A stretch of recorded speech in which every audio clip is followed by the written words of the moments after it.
and I am really excited about today's discussion. Number one, because of just the title, Swedish Death Cleaning. What is that? And I was thrilled when my friend and colleague Heather Nickerson of Artifacts suggested this for a topic, and I said, well, do you know somebody who can share with us what this is? And she's like, Steve, I'd be delighted to. And so without further ado, let's get this going and welcome Heather Nickerson to the stage here. Heather, thanks for being back with us. And I will make sure to share in chat our first discussion that we had, which was talking about what to do with our stuff and how this platform Artifacts that you've created is a great solution. But for those that may have not met you on that first discussion, tell us a little bit about yourself, and then let's jump into this interesting topic of Swedish death cleaning. Thank you very much, Steve, and good afternoon, everyone. Thank you for joining us during what may be your lunch break. My name is Heather Nickerson. I'm the co-founder and CEO of Artifcts. That's Artifcts.com. We are a web and app-based platform that helps you capture, preserve, and share the histories, the stories, the memories, and the value behind all your stuff. And as Steve noted, this is one of my passions, Swedish death cleaning. It is a topic and also a way of life, a thought process that I wish that everyone was able to embrace, because it's, when you get into it, it's a lot of fun. So we're going to walk through, have, I think, a really engaging conversation about just what it is and how do we do it today. One of the reasons this is so passionate for me is that part of my story before founding Artifacts was that my mother, she passed away 6 years ago. And as the eldest and only girl, I inherited 6,000 square feet of stuff. And I didn't know what to do with the stuff. She had an estate plan, she had all of the financials, the taxes, the records, those were taken care of. But at the end of the day, you have to deal with the stuff. So part of my stuff journey was trying to figure out, how do others deal with this? What do you do with all that stuff? And I came across a book published by a Swedish author. Her name is Margareta Magnusson, and she wrote the book, The Gentle Art of Swedish Death Cleaning. So I read the book, and after reading it, I was just, oh my gosh, I wish my mother had done this. It makes so much sense. And it would have been my job as the eldest daughter so much easier.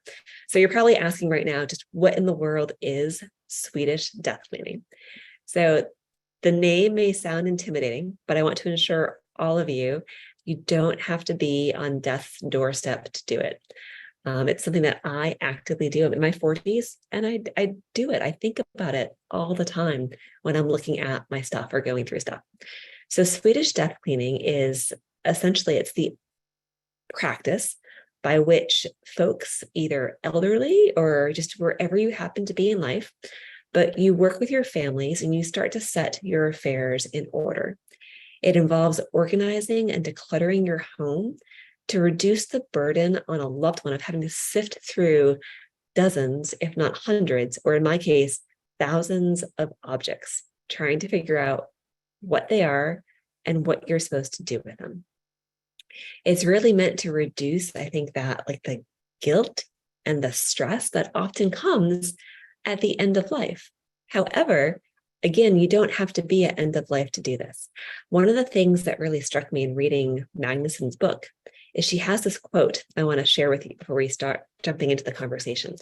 But the quote that really struck me is that she said, whether it's sorting the family heirlooms from the junk, downsizing to a smaller place, or setting up a system to help you stop misplacing your keys, death cleaning gives us the chance to make the later years of our lives as comfortable and stress-free as possible. And for me, that comfort and stress-free part, that's what really resonated. That's what helped me to understand, yes, I wish my mother had done this, but I can't change the past.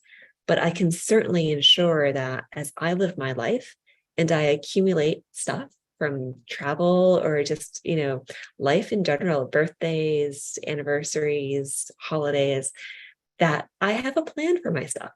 And that is, as my co-founder and I thought about Artifacts, it helped us shape and form the whole idea that anyone, anywhere should be able to have a plan for what happens next with all their stuff. So it's a very long intro to what is death cleaning, but Steve, back over to you. I love it. Okay. The this is amazing. And we were talking before we turn the cameras on, is sort of like the name Swedish Death Cleaning. It's sort of like, okay, is that the most positive name to describe this? And I actually I feel like it is, and because it's such an unusual name, it invokes curiosity. And what is this? And the way you described it, it has something to do with death, because we have these possessions and someday we're going to die, all of us. And we need memories, and we need those possessions in our lives to sort of carry on if they're important to us. So you posed a challenge to me when we scheduled this. I think you just asked me to pick an item that is of importance to me, and reflect on it and think about it.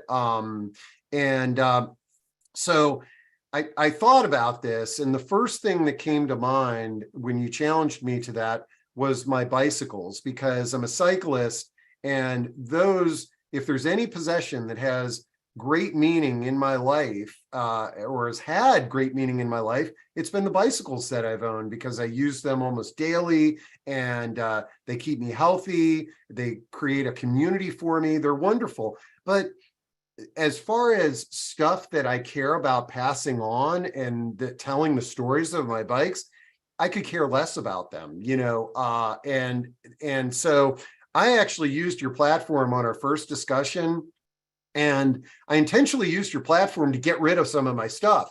I wanted to take pictures of this stuff, write a little story about it, and then throw them away.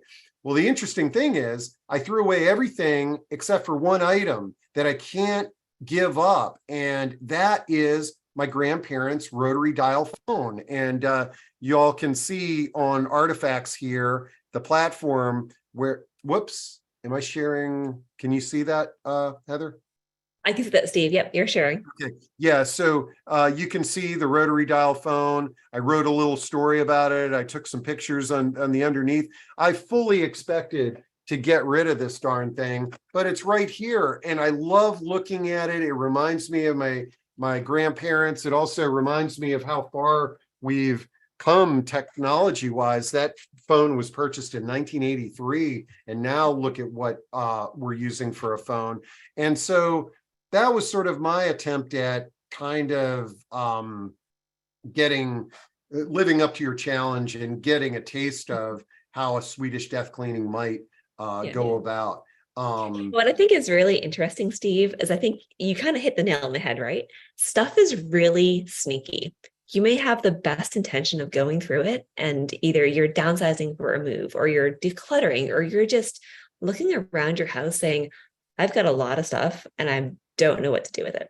And I love both examples you share. The bikes, that's great. They bring you tremendous joy. That's wonderful. Use them every day. You love them. And what I think is interesting, Swedish death cleaning, it doesn't mean you have to keep everything. Just the fact that you let your family know, hey, if something happens to me tomorrow, you don't have to keep these bikes. They're actually worth a lot of money. And I would love you, dear family, to sell them and take a trip, or sell them and donate the money to a cause that I believe in. That's part of the process too. That's one of the things that I think is important to emphasize with Swedish death cleanings. You don't have to keep everything. Quite the contrary. You want to find either charitable areas to donate items to, people to give them to, or if in your case of the bikes, dear family, you can sell these. Great. Go ahead and do that.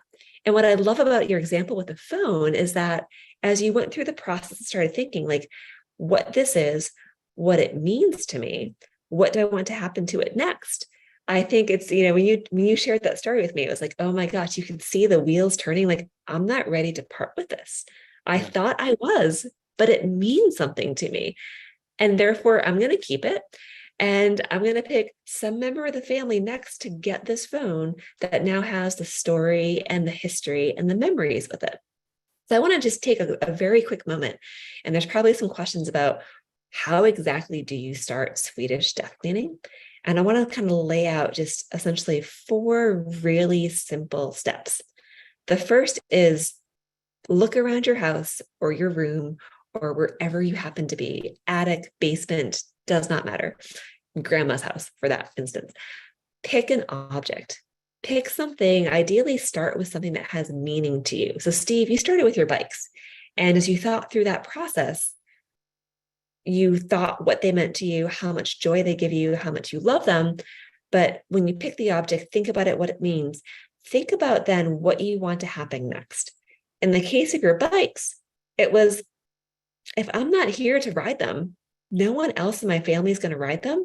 It's okay to let them go. And that's really the end result. It's that simple. Pick the object, think about what you want to happen next. If the decision is, there's no one in my family that's going to get the same joy or love or, whatever it happens to be with this object, it's okay to let it go. Sell, donate, whatever it happens to be. However, if you have that object like that phone, you pick the object, you think about it, you realize, oh, wow, there's a lot here. There's memories, there's histories, there's stories. Great. This is where in the process, take time to document that. Think about, again, it can be short and simple. This was grandma's phone, and I remember seeing it every single day when I was a kid, and it means something to me. Next step is then pick a person, or if you plan to say it's a historical item, you want to donate it, pick the museum or charity, whatever that is, but pick where it goes next. Same thing with the bikes, but because you're going to keep this a bit longer, you've added that step of documenting that story, that history, that memory. But say in your case, you have maybe you have got a niece or a nephew that also loved playing with those phones when they were younger. You could decide these phones are now going to go to, my nephew, Johnny, and they're going to go to him because I remember when he was little, he would try to figure out how they worked. It's really that simple. Pick the object, think about what it means to you. And after you've thought about that, think about what do you want to happen to it next. And then if you're going to be giving it to someone or to some place, document the history, the story, kind of the memory behind it, and essentially share why they're getting it. And then it's okay to let go of the item. So it's a really simple process. And that's where early in the conversation, the introduction, I said it's truly a mindset. And Steve, I can share a couple of examples of that. Would that help, or do you want to jump into any questions? I think it would be great, but before we do that, let's just we've got a couple of good questions that I think we should address, and then let's talk about the examples. And I've even got another one that popped up. But Barbara asks, where did the name Swedish Death Cleaning come from? And Heather, I actually just pulled up the book, and it's this is like right at the beginning chapter of the book, and it says death cleaning is not sad. I am death cleaning, or as we call it in Swedish, decluttering. Yeah. And in Swedish, it's a term that means you remove unnecessary things to make your home nice and orderly when you think of the time is coming closer for you to leave the planet. But do you want to elaborate any more on that? Yes, I would love to. And that, again, remember that quote at the very beginning. When Magnusson wrote the book, it was all about death cleaning gives us the chance to make the later years of our life as comfortable and stress-free as possible. That is so key to all of this. And the term is decluttering. So a fun fact, I spent a lot of time in Denmark. I spent a year there when I was in college, and learned to love, I think, the practicality of the Scandinavian culture. And in Sweden, but also throughout Scandinavia, it's as you approach, I think, later years, downsizing, decluttering, You don't want to leave a burden to the next generation. And that's really what Magnusson is trying to impart in this book. So yes, this is not, although she authored the book in 2018, this is not a new concept for anyone in Sweden or really Scandinavia. It's something that you do and you practice as you age, whether you're moving or aging in place. That's the beautiful things. You don't have to be downsizing to do this. You could be, aging in place and the house you grew up in as a child, and you can still Swedish death clean. But it is literally a Swedish word that means death and cleaning put together. The Scandinavians are great at making these really complex compound words. I love it. And then as her book got translated into English, we took the term Swedish death cleaning. I'm not entirely sure how we made it Swedish death cleaning, other than she was a Swedish author. And I think to your earlier point, Steve, there's some intrigue. Like if you just called it death cleaning, maybe not as fun as Swedish death cleaning, but the term did originate in Sweden with Magnusson, but the concept has been practiced for decades and decades and decades throughout Scandinavia. And it really is all about creating order, diffusing stress, and reducing clutter, especially in your later years. Okay, great. Well, before we go to your example, I always like being able to address audience questions because it takes us down rabbit holes that are fantastic. The first one that we have is, and this comes up every time we talk about what to do with our stuff. If we put all of our stuff in the dump, that's not good for our earth. What options do we have instead of throwing it away? And then Soy says, what happens if the person you want to give it to doesn't want it? People have so little room for more stuff, or it doesn't go with their space. So I think both of those questions come hand in hand. Yes, they definitely do. And I think that's also, we have a stuff problem in the US. Let's just be very frank about it. We have a lot of it.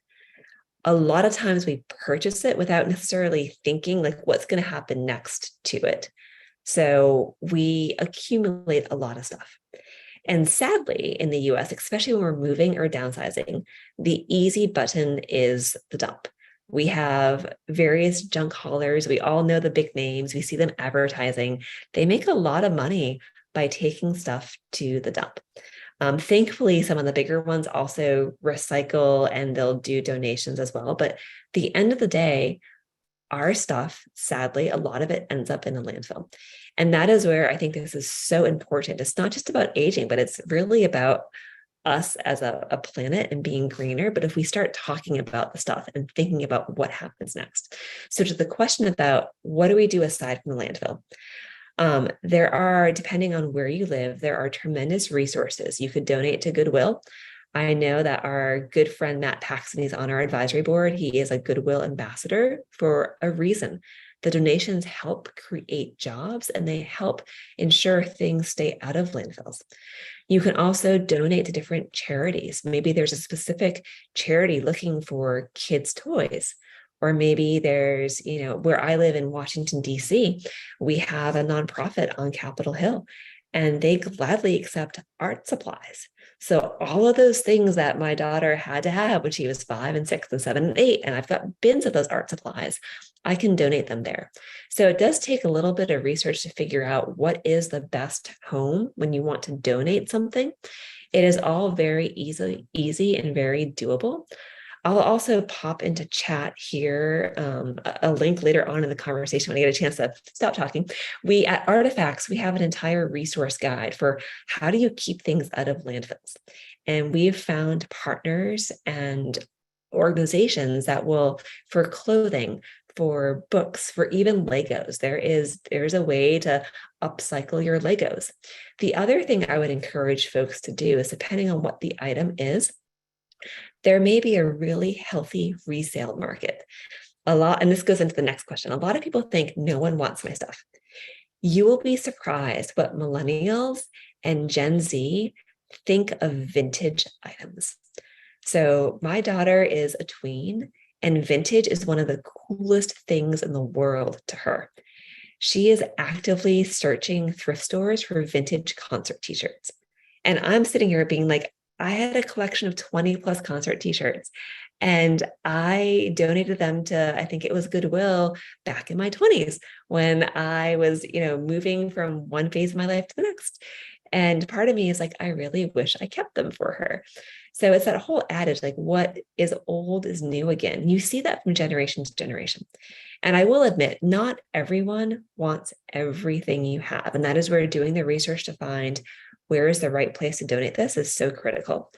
You can donate, you can resell, you can also, again, so going back to, I think it was it Soy's question?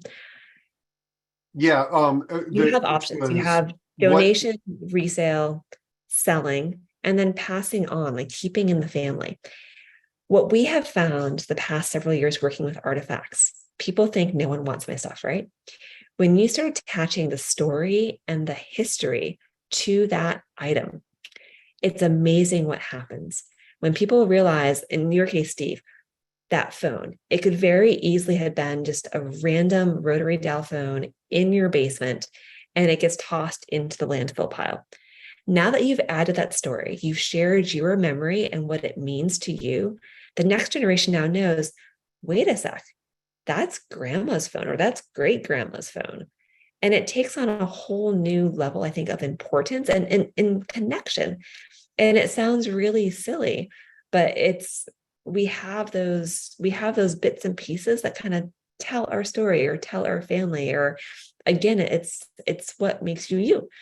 And again, not everyone's going to want everything, but when you attach the story, you give meaning to it, you essentially give a why behind it.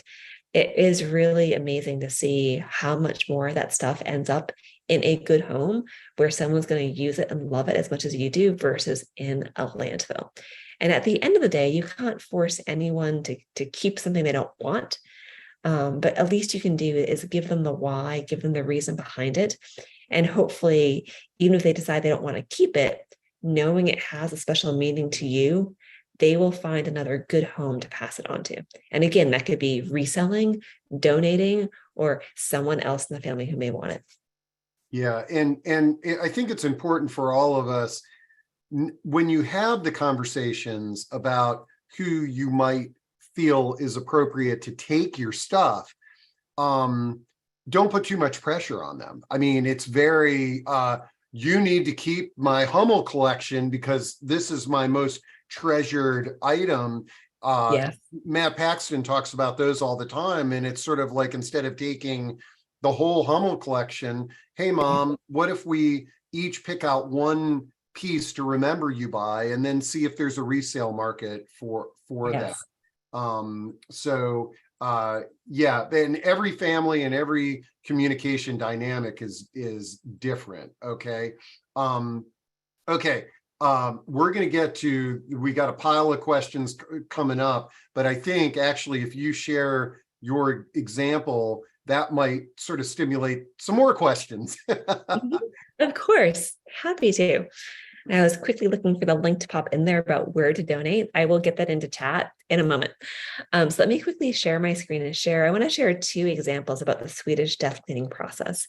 One example is how someone that we worked with, helping them through the process as they were aging in place, but starting to think about what to do with all their stuff. And the second example is one that I will share of my own, just showing you again, you don't have to be at, death's doorstep or older to really be doing Swedish death cleaning. So if you can see my screen, this example here is 3 different Indian brass trays. This is one of our Artifacts members. We were working on a concierge service session with her. We go in and we sit with her and she tells us the stories and the meaning and the memories behind her stuff, and we help her document it in Artifacts. Just to be clear, you don't have to do concierge. You can simply artifact on your own. It's super easy. But we were working with her to help her collect the stories. And the story behind these 3 trays is that she bought them in New Delhi. She was living overseas in Kathmandu. She went to New Delhi. She tells a great story about being in a market with her friend. They were buying peaches, and she heard a hiss. and there was a king cobra, and she turned around, came face to face with the king cobra. She even tells the story in the audio file, if you can all listen. Well, we were looking at stuff and I heard this right in my ear. And I turned like that and there was a king cobra sitting right there.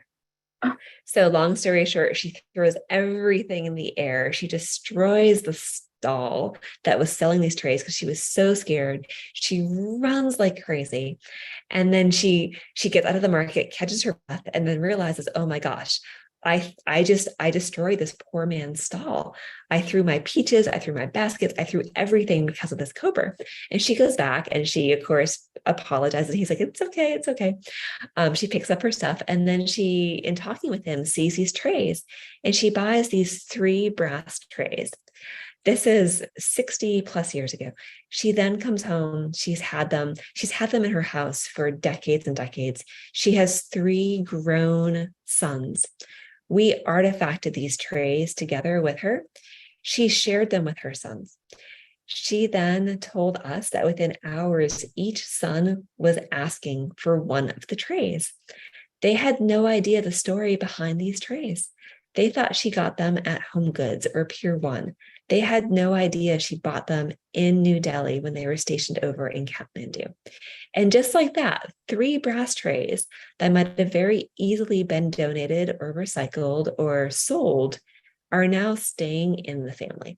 And she's incredibly happy because she now knows this story, this history, this memory is going to live on with the next generation. And the sons are all really happy because they're like, wow, my mom was pretty cool. And she's got this great story. And not only that, because she added the audio to this as well, the grandkids can now hear grandmom tell the story again and again and again. So that's just one example of where, again, you start with an object, you add a story, you think about the meaning to you, and then you think about, what do you want to happen to these next? So that is grandmom's story. She's not my grandmom, but that is her member name on Artifacts. I'm going to share one of my stories and one of my artifacts with you all. And this is one for me. Again, I plan to be here for years to come, but my relationship with stuff is very different. I'm always thinking about what happens to this next. And back in my head, it's that whole kind of just lifelong practice of Swedish death cleaning throughout the years. For me, I inherited these beautiful china plates from my mother when she passed. And for me, I really want my daughter to have these plates. So I tell the story about, it was a gift I bought for my mother for Mother's Day years and years ago. They've now come full circle. They now reside in my house. And then one day I want my daughter to have these. So I've made it very clear. I've added not just the story of what these plates mean to me, but I've also added the details for my daughter. So she knows, and I think one of our audience members said, like, what if no one wants this? If my daughter decides that she does not want anything to do with these plates, although I've decided I want to give them to her, if I'm gone, she could have these plates. She now has all the details. She can go and sell them. She can decide to donate them. She can decide to re-gift them. At the end of the day, I really have no say in what she does next, but I do have the ability to say, I want her to have these one day. This is what I want to happen to this stuff in my life. I fill out the in the future field, and now it's going to go to her. And again, because she has the information, she has the value, she has all the details, she knows maker, she knows country of origin, she could resell these, she could donate these. That choice is hers. I can't control her choice, but I can at least give her the option and give her the memory, the history, the meaning behind it.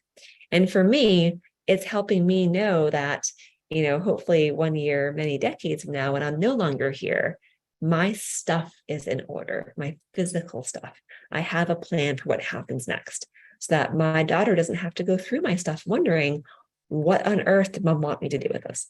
I love it. All right. Great stories, and great. I love how your technology enables to save all that information right there and the audio recording. That's fantastic. And I added the link to Artifacts if you want to try it out. You can try it out totally for free. Put 5 items up, see if it works for you, and and what have you. So let me get through the pile of questions we've got here. Yeah. This is great.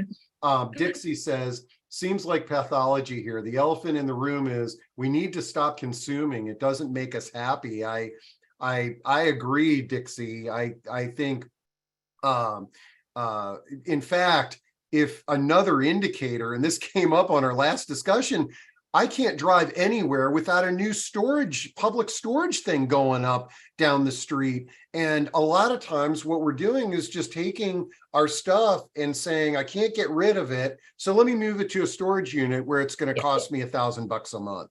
Yeah. So Steve, I'm just going to jump in right here.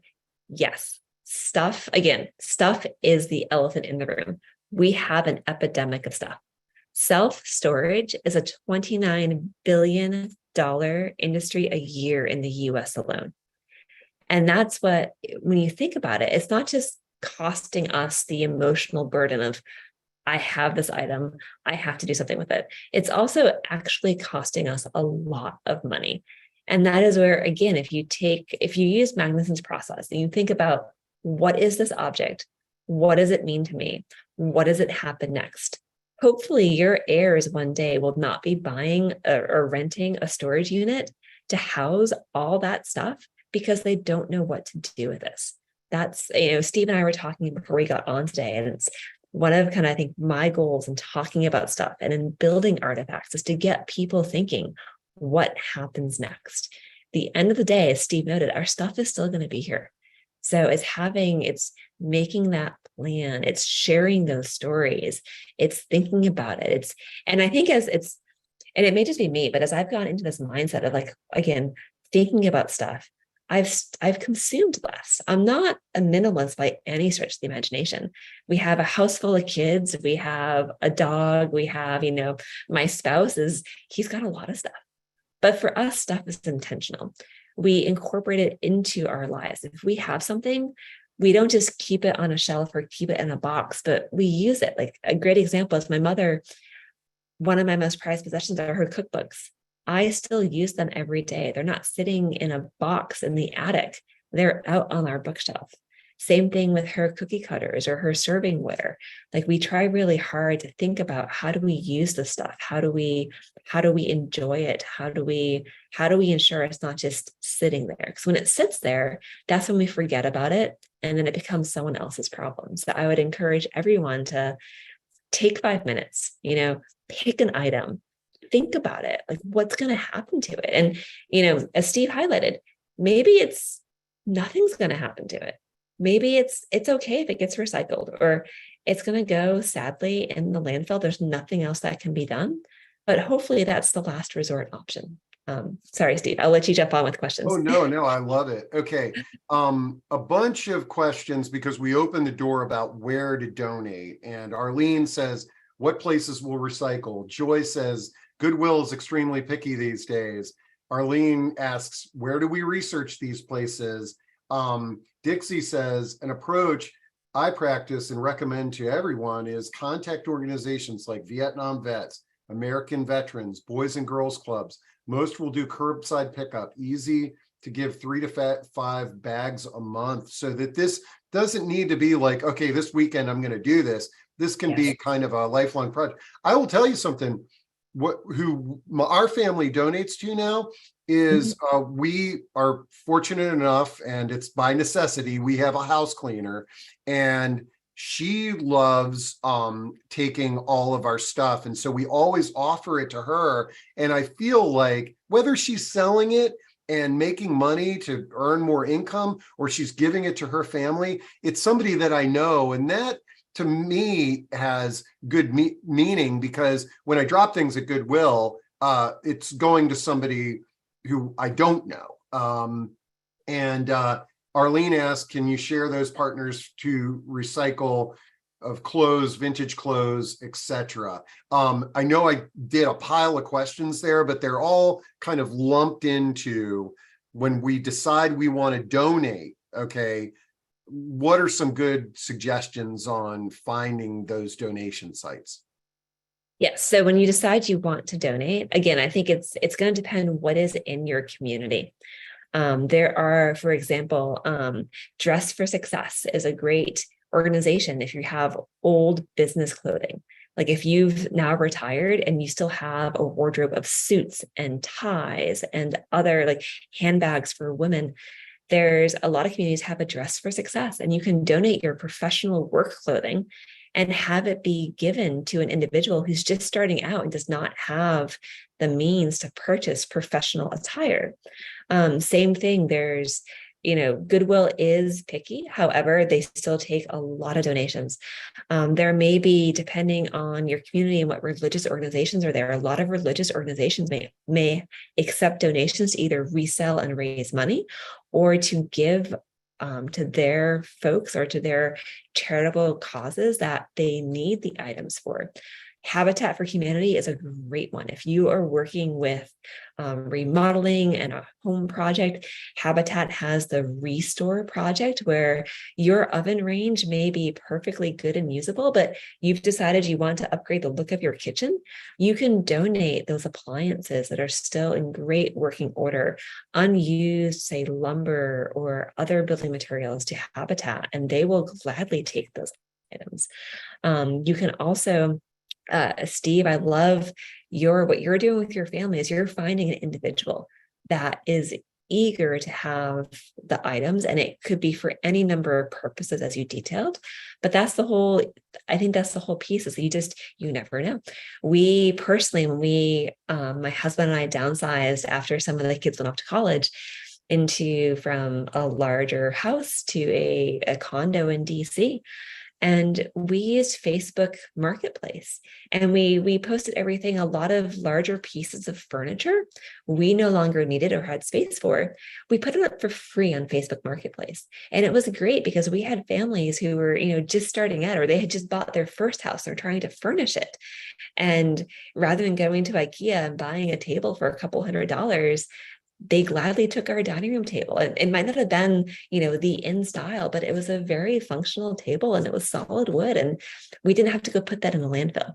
So I think there's a lot of different avenues where, depending on where you are and what organizations you have access to, they will gladly take donations. If you're feeling very overwhelmed, like I need someone to help me with this, a lot of professional organizers or professional move managers. So NAPO, the National Association of Professional Organizers, and then also NASM, the National Association of Senior and Specialty Move Managers. You can hire one of their professional either organizers or move managers to help you. If you've got a garage full of stuff, you can hire someone to help you go through it and find the right place to donate it. You can also, I think, Steve, one of the comments mentioned, I take a couple of bags of stuff and donate every month. You don't have to think of this as I'm going to clean up my entire house today project. I think a really great method, and what Magnuson is trying to, I think, really highlight in her book about Swedish Death Cleaning is it's not all at once. You're doing it bit by bit by bit.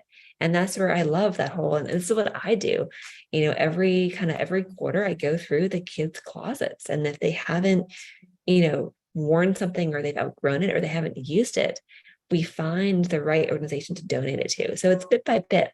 So I'm not showing up Goodwill with an entire car full of stuff, but maybe it's 2 bags of very gently used kid clothing. And that's great. So again, it's a mindset. It's, I think, being conscious about what is this? What happens to it next? Can you keep it out of the landfill? Is ideally yes. But to go back to the Swedish death cleaning concept, it's really all about what comes next and how do you diffuse stress and hopefully reduce clutter as you go through your stuff. This is great. And man, there are so many awesome questions and comments coming through here. And I'm cutting and pasting some of them in there. Let's see. Carly has her hand raised, so I'm going to click the button to see if it's not a mistake, and she does want to ask a question. But then I also want to bring up Joy's question or comment about hiring an online auction company.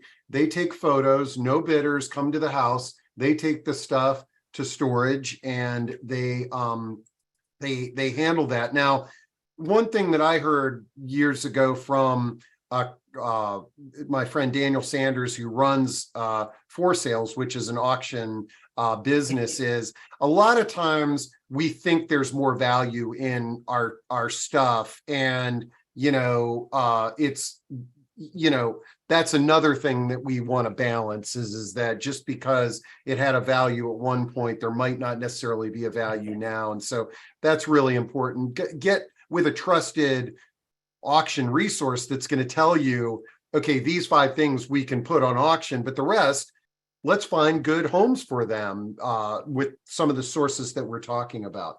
And that is so true, Steve. Like, that is, just to jump on that, there are a lot of companies that will do whole house, whole estate auctions. I will just say to everyone, sometimes we hold on to things like the monetary value is one thing, the heart value is something else. And again, that is where Swedish Death Cleaning comes into play. Decide in the future, is it okay to auction this, to sell this? Great. Let your family know. Document that with the stuff. And that's where you can use Artifacts to do so. If there's a heart value there, an auction house they're not going to assess heart value. There's no category for heart value.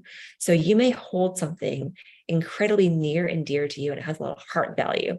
But to your earlier point, Steve, maybe it's a Hummel figurine, or maybe it's, some antique that you have. It's got tremendous heart value, like your phone, Steve, heart value all day long. There is no monetary value in that phone. And that is where, again, back to the death cleaning process. If there's monetary value, you can easily sell, you can transact. Those auction companies will definitely help you with that. It's the heart value things get really, really tricky. And that's where you have to stop and ask yourself kind of, which category does it fall into? And you may have high heart value and high financial value, and then that's a really tough choice to make. But it's, again, being conscious about that stuff. So sorry to jump down that rabbit hole, but I did want to. This is great. There's 2 types of value: heart and financial value. This is fantastic. Okay, and several people are talking about this movie, the Story of Stuff, and I've added those into chat there, and I'm going to track down the producer of that film and see if we can't get them on. Another great movie is by the producer Sky Bergman. Oh, and I've got her on. I need this. You've got her on. Oh, no, she's coming on later this year. And that's fabulous, Steve. We've had several conversations with her, and she is phenomenal. Because again, her process she doesn't call it Swedish Death Cleaning, but it's very, very similar to the core. It's, again, do I need this? What is this? And the Swedish Death Cleaning part of that, if you tack it on, is then what is the meaning? Why does it matter? What is the story, the memory behind it? But I'm also so happy to hear that, because she's got a great documentary if you haven't seen it, and she is a joy to talk with. I will make sure to promote that one there. Okay. All right. So this is a great question. When you work with a loved one to begin the process, as they identify the individuals they want to have their various items go to, does this need to be documented in their will or their estate plan? Yes. So great question.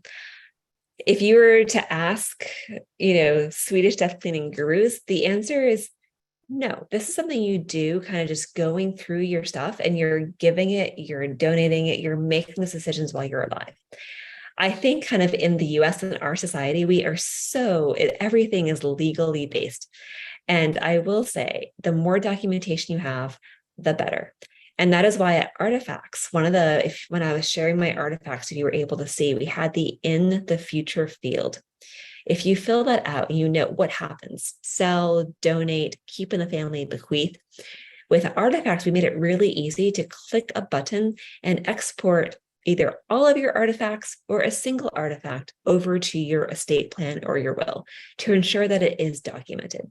And we are not, to be clear, we're not attorneys. We do not give legal advice, but we have, working with families through this process for years now, you can help avoid a lot of pain and confusion, even family feuds, to be quite honest, over stuff. It's amazing what happens when you're no longer here and your family, one person thinks that they're going to get that needlepoint chair, And the other person thinks they're going to get that needlepoint chair. And we've seen families come to head, and it sounds silly, again, an object that may have no financial value whatsoever, but to two people, it has heart value. And that is where, again, using this process of Swedish death cleaning, if you're able to, while you're still here, you're alive, you're well, you're active, you can make these decisions and take that burden and diffuse that stress and conflict and let your loved ones know why. Why is Johnny getting that needlepoint chair and not Susie? And with Artifacts, when we built our platform, that was a really big piece of it. We wanted there to be a way to document it. Because in my case, my mother, all of the financial accounts, everything was documented until page 23 of her estate plan, where it said all tangible assets. So all of our stuff is divided equally among us kids. That was the whole wait a sec. You documented everything else but the stuff. And now what are we supposed to do with it? So again, that's why when we made Artifacts, it's really easy to note, this is what happens next to this object. And if you don't want to use Artifacts, you don't have to, take a notebook, write it down. If you do have an estate attorney you work with or someone who's doing your will or your estate plan, let them know. Again, we have a lot of stuff. And at the end of the day, it's still going to be here. So take the time, think about it, think about what happens next. And yes, please document. Yeah. Technically, you don't have to with Swedish death cleaning, but I would just urge you to please, please, please do so. It'll be so much easier on your next of kin. But, we have a lot of discussions on advanced care planning and legal planning and all this type of stuff. And the one thing is missing that the Swedish death cleaning process emphasizes is doing this while we're still here. Yes. And having conversations while we're still here. The problem is some of us are doing that estate planning and tucking those documents away and never telling our family. Family has to search to find the documentation, and now they're gone. And it's sort of like, okay, I guess we got to split this up, when a lot of this could be going on right now, and it could be this enjoyable family experience, and we're minimizing the conflict of our loved ones after the fact. Okay. Suzanne has a question that I bet you some of our audience members can answer, but you too, Heather. She says, what do you recommend for the lots of silver serving pieces, chafing dishes, things of that nature? The generation that's out there right now does not value fine china the way that maybe our generation and the generations before us did. Any suggestions there? Yes. So actually, I love that you asked the question about silver. We had an expert, Sarah Reeder. She is the owner of Artifactual History. She is an expert in silver appraisals. We had her on last fall to talk to all of our members, and I'll pop the link. It's available on our YouTube channel. It's called Evenings with Artifacts, Sarah Reeder. I'll give you the link. And she has some great advice. She said, if you're not going to keep an entire collection, or no one in the family wants an entire collection, invite family members in to take a piece.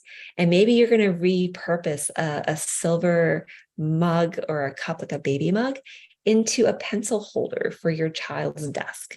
Or maybe you're going to take, a serving plate and make it into a wall hanging. But invite your family in and let them know you don't have to keep, unless you want to keep the entire collection together and sell it, that's always an option. You can always sell it. But if you want to have family members keep pieces of it, a great way to do that is invite them in to take a piece and repurpose it.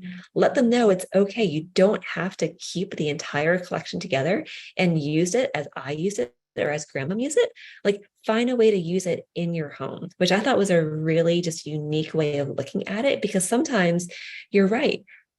People don't entertain the way they used to.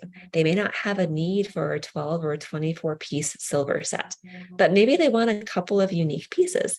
And then you can always, if your family takes a piece or two that they want and they're going to reuse it, you can always, again, silver still has a lot of value. It is a precious metal.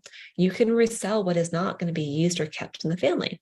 Or, like I said before, if you want to keep the entire collection together and sell the entire collection, that's always an option.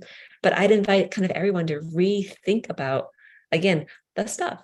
Maybe it has a different use or a different, I think, purpose than what you've been using it or how you view it. Like the next generation may see it very differently and be very creative about it. So I'll pop that link into chat for people to watch that episode with Sarah, because it really is I think a great kind of resource. Okay. And somebody just pointed out to me that chat was not enabled. I fixed that, and I see Pam is already using it. I was wondering why there was no chat and there was tons of questions, but again, little technical kick here. Heather, can you hang on for a bit, because we're not going to get through this pile by the top of the hour. And I just want to remind everybody, this is being recorded. It'll be up there with all the resources that we're talking about. I'll also have Heather's contact information for those that want to subscribe to Artifacts. Like, you can do it for free, but if you there'll be a link. If you add the code ProAging, Heather is going to, if you're paying, she'll give a 10% discount. And I'll put that link on the recording. So if you need to jump off, or if you want to share this recording with somebody, it'll be available. But okay. And Steve, I just put in the chat that link to our Earth Day guide of stuff. So you can download the Earth Day guide totally free. It's a great resource to figure out, like, where can I donate some of these most common items? So that will hopefully answer some of the questions we had earlier about donation. And I'm getting ready to pop into chat that Evenings with Artifacts with Sarah Reeder on silver, because it was a really good discussion and a great resource. We'll add those. And then Pam says to the person that asked the question about China and stuff, she says, I use my silver in China every day. I use my baby cup as a flower container for blossom, for example. This is great, Pam, because, you know, so often these things are hidden away in those little padded, you know, storage bins, and just brought out on Thanksgiving and then put away and not used. So thinking about how you could use them, or just use a couple of pieces of them. We've addressed this several times. I love that, Pam. Yeah, but Kitty says, where do you put all the stories in a notebook? As Heather had said, you can use a notebook. You can use, you know, you could take pictures and create a scrapbook. But I think Heather's platform, Artifacts, makes a lot of this a little bit easier and more intuitive, and enables you to share it very easily. But it's really whatever's comfortable for you in getting it started. And Steve, I did pop in that link to the YouTube video in chat as well. So it's a great discussion. It's just under an hour, but Sarah walks through everything you'd ever want to know about silver. And she offers some really great tips for how to repurpose that silver. Okay, great. Now, Deborah asks, any suggestions for overcoming feelings of nostalgia or sentimentality? And you know, I kind of illustrated this in my talk about this phone. I think that's all natural for all of us, but Heather, any words of wisdom to help us kind of get through that? So we have learned that when you document the story, and this is what Matt Paxton will tell you all day long, which is why he's on our advisory board, when you take a moment to document and tell the story, if you're not going to keep the item, you tend to feel like, okay, I've shared the story. Someone now knows what this is and why it matters. It's okay to let it go. You don't have to let it go, but over the years and years of doing this, we have seen the more you tell the story, the more you share the story, you share the memory. Once that's out there in the world and people know it, it's not just inside you, it's okay to part with the item, because oftentimes we're keeping the items because of the memory, because of the emotion behind them, because of the connection we have with it. And if you're able to tell and safely share and document that story, that emotion, sometimes that's enough. And I will admit this, as I've been artifacting with my family, I've been able to let go of a lot of things that in the past, like I used to have very sentimental when it comes to cards and letters. And I would have entire drawers full of old cards. I now kind of give myself a gold star because I've artifacted those old cards. And there are a few very important ones, like milestones, the birth of my daughter, getting married to my husband, like moments where I keep those cards that like they're really key milestones.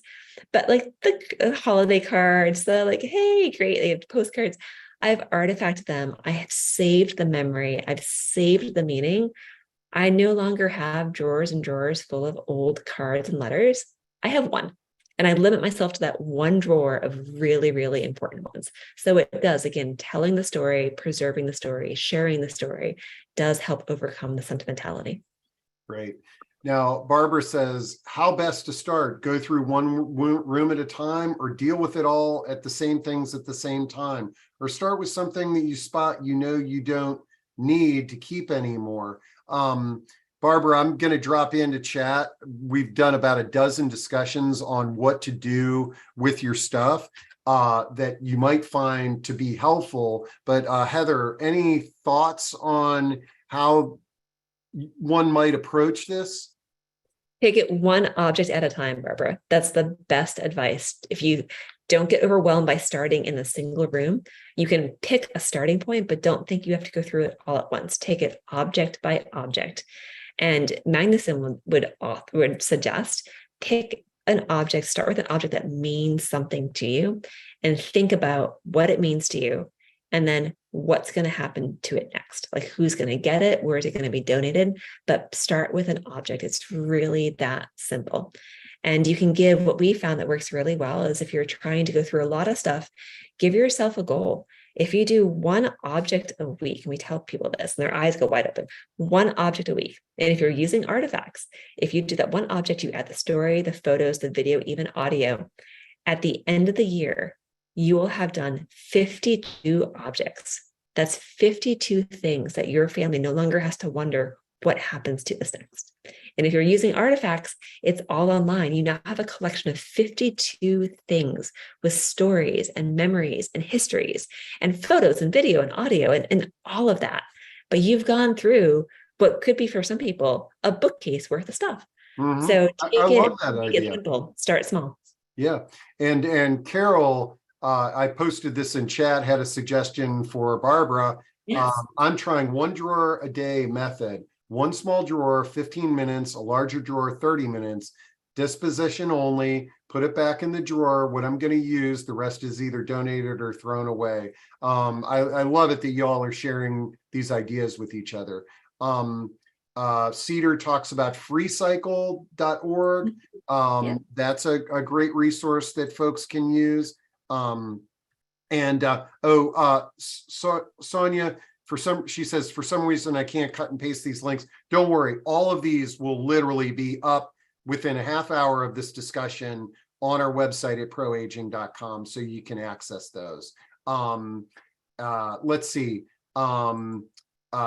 Teresa says some diseased orgs take like Lupus Foundation. So if you are a part of Parkinson's is a passion, there might be a donation project where the funds go to Parkinson's. So great suggestion there, Teresa.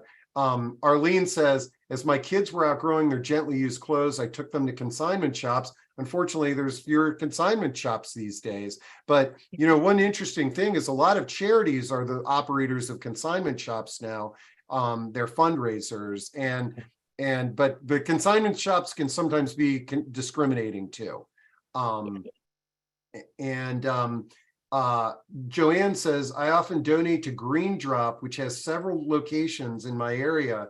They take things like broken furniture that other donation sites won't take. Also, I live in a multifamily building that doesn't allow things to be placed outside for pickup. Then she also talks about the move managers which Heather referenced, that can, because they're moving people into senior living communities, oftentimes they're really good at knowing the local donation sites, so you could consult with them. Let's see. Arlene says, if you live in a house, you can put things on the curb to sign up with a sign that says free. I did that with some rusted lawn furniture and they were gone in minutes. And I have to say, I've used Facebook Marketplace as well. Whether you're selling or giving it away, it's almost like putting that thing out in the curb and it disappears. When you post it up there, one of the challenges is, and this is the whole online navigation thing, is being prepared to sort through all that stuff. You'll get all these inquiries, and then you got to arrange where you're going to pick it up and how they're going to pay you. And you just got to be ready for that. I mean, getting rid of our stuff can be a full-time job. It really can be. Okay. I think I got through that pile of questions. And I'm just looking at chat. I just found 4days.com, which will take any textile that is torn, stained, or etc., like old t-shirts, worn sneakers, and recycle it. It costs $20 for take back with free shipping, and then you get a $20. Oh my God, I love that idea. I love recycled art and recycled things. Check out Lori's comment there in chat about 4 days. That's really cool. Thanks, Lori. And Kathleen says, I had a large silver-plated bowl from the 1970s. When I brought them into a local thrift shop, they took a look at the bottom, and seeing it was silver-plated, immediately pasted on the price of $12.99. Okay, great. Okay, Janet asks, what to do when your grandchildren are too young to acquire your treasures? A great question. That's a great question. And I would say in that case, talk with their parents. If they have the ability, if there's certain things you want the grandchildren to have, and you've got the stories and the memories to go with it, talk with the parents and ask, do you have space for this now? If I give it to you to give to them, are you able to keep it? If you yourself are not actively downsizing or having to worry about space, you could also keep it. But right now, like today or tomorrow, take the time and document why you want your grandchildren to have it. What is the history? What is the story? What does it mean to you? You can even include like, how will it feel? Like, what is your feeling if they're going to keep this or use it? Like those are all components of the heart value of an object. And again, as far as where the item goes, whether it stays with you until they're ready to have it and appreciate it, or if their parents are able to safely keep it for them until that time, that's probably a decision around actual space. But I would today, like, don't delay, like take the time and document that and essentially tell them why they're getting this from you and what it means. Man, I love it. Okay, Sue says, what about scrapbooks? And Sue, I'm going to post a discussion that we recently did on what to do with all those photos. And that you might find interesting.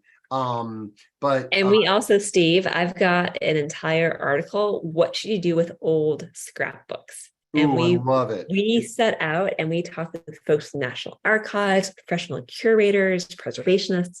I'm going to pop that in the chat too, because it was one of our most popular articles to date, because there's a lot of old scrapbooks, and sadly, there's not a lot of good answers. I will just say what we've heard from our community members is that you can artifact scrapbooks.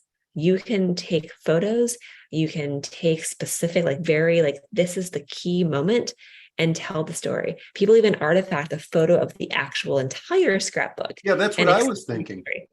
And if say if grandma made the scrapbook and grandma's still alive, get her on video or audio using your mobile device and add that to the artifact. So now you have not just this book with, maybe a word or two, you're trying to piece it together, but now you've got this complete story. So that article does have a lot of great advice of what to do with them, if you're going to keep them, how to care for them, preserve them. If you're not going to keep them, some ideas for ensuring at least the memories, because really scrapbooks are essentially their memory keepers. That's what they are. We make them, we use them, we keep them because of the memories. So if you can preserve the memories, maybe you don't need to actually keep the actual scrapbook. Yeah. Okay. Well, we got through the pile of questions, but I want to share something with y'all that I didn't even think about before we had the discussion today. And I hope it provides some inspiration and maybe a couple more comments and chat. But my in-laws moved recently, and my father-in-law has a massive toy train collection that could not go with him. And he treasured this thing. And so the last couple of months, what I've been doing here is taking pictures of every train, and look at this. There are over 350. That's what it was set up like in his place. But I got a little light box and I took pictures of every single one of them. And it's sort of like, and what I realized was, and it's probably due to going through this process with you, Heather, on Artifacts, is that we need to preserve this memory for him before he's going to give it up. And so you with those photos, I was able to create this nice hardbound photo book that he took with him, and he can look at it at any point in time. But now it's like finding a home for this train collection. Not necessarily the easiest thing to do in the world, but I've joined the Train Collection Association, and there's a lot of different options. But it's really, doing this has really made me reflect on just collections in general. Is that if you have a passion for something, think about how can you scale that down. And like in reflection, it might be, hey, I love collecting whatever it is, but I'm going to have 5 complete train collections. And if I want to buy train sets, and when I buy a new one, I'm going to give one away, or I'm going to sell it, or I'm going to donate it to the Boy Scouts, and enabling this process to be lifelong. I'm thrilled that he made the move and I was able to do that, because as we all know, if he was gone, we would come in and basically just hand it over to a train sale broker, and the stories and the pictures would never exist. And Steve, 2 points there. One, I love that you made that photo book for him. I would say for the next generation, so a photo book it's a book, and it's not immune to fire, to flood, to damage, to wear and tear. Take a couple of those photos you have and artifact them and get him to tell you the story. Not all 350 photos, but pick 1 or 2 of his favorites and document it, and then share with the rest of the family. With Artifacts, you can click share and privately share with family, with friends, but it keeps the story alive. It keeps the memory alive, and it lets people have that insight to say, hey, I never knew Grandpa had that giant train collection. So again, it's that whole, the digital and the physical world, like photo books are not going anywhere. People love them, but they only have so much utility. You can't share it with 100 different people unless you're going to make 100 copies.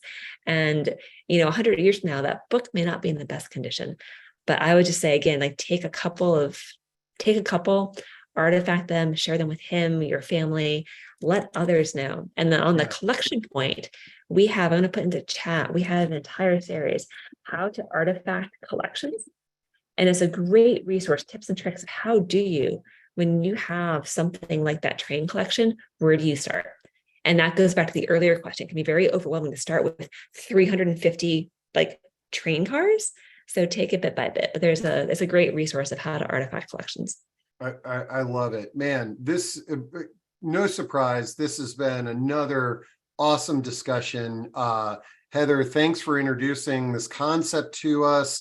But our audience members, as usual, do not disappoint with their great questions and kind of steering us down the rabbit holes of the discussion topics that you are interested in.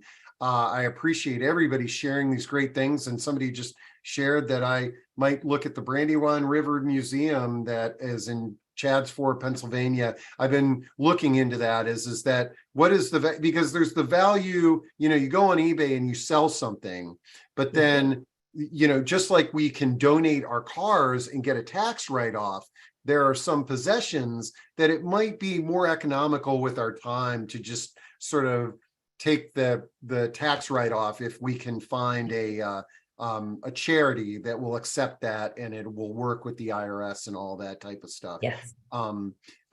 So this is amazing. I will, Heather, I will, and everybody will have the recording up in a bit.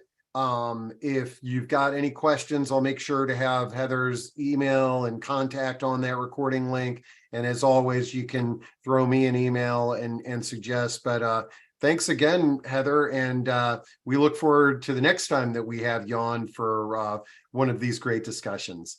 Great. Thank you so much, Steve. Thank you, everyone.